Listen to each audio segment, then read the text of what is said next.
So here is a step-by-step learning path to learn complete Spring framework from scratch. You need to start by learning Spring core concepts. These concepts are fundamental to understanding how Spring framework simplifies application development by managing dependencies and promoting loose coupling. You can begin by grasping the foundational concepts of the Spring framework, primarily dependency injection and inversion of control. Next, you need to start exploring Spring Core Container. Spring Core Container is responsible for managing the lifecycle of applications objects, also known as beans, and wiring them together.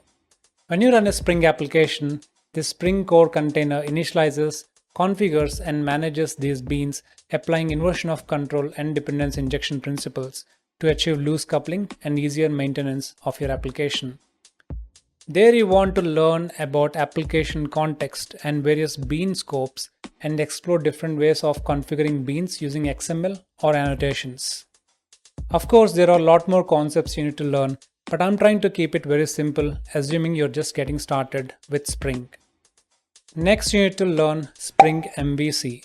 MVC stands for Model View Controller. Model represents the data and business logic of the application. View represents the presentation layer of the application. It is basically responsible for rendering the user interface based on the data provided by the model. Controller acts as the intermediary between the model and the view.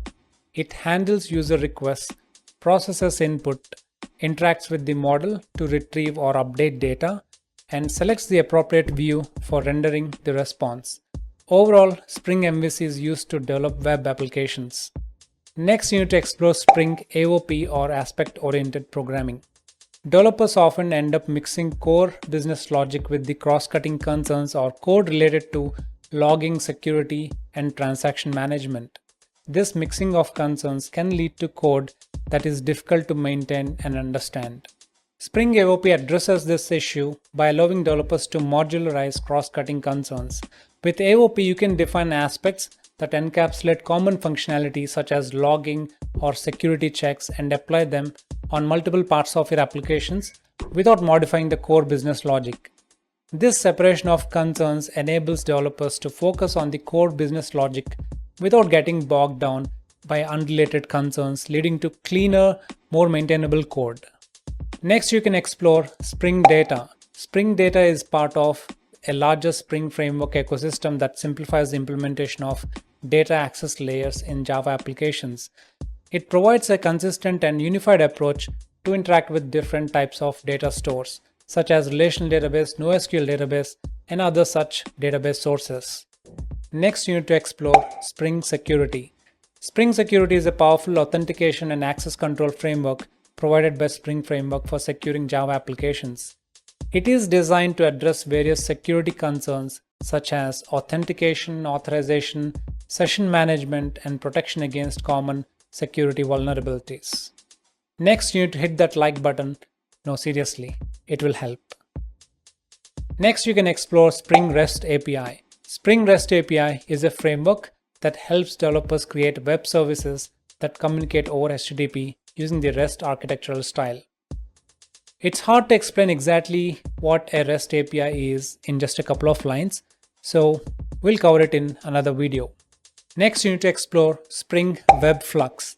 Reactive programming is based on the idea of asynchronous data streams and propagation of changes. It allows developers to handle streams of data synchronously and efficiently, making applications more responsive and scalable, especially in scenarios with high concurrency and I/O operations. Spring WebFlux is part of the Spring framework that provides support for building reactive web applications. Unlike traditional Spring MVC, which relies on the servlet API and blocking I/O, Spring WebFlux is built on top of the reactive stream specifications and supports reactive programming paradigms. This allows the developers to handle a large number of concurrent connections efficiently, making it well suited for applications that require high throughput and low latency responses, such as real-time data streaming, IoT or Internet of Things, and chat applications. Obviously, I cannot fit everything into this one video, but I hope you got an idea. Next, you need to learn about Spring Cloud.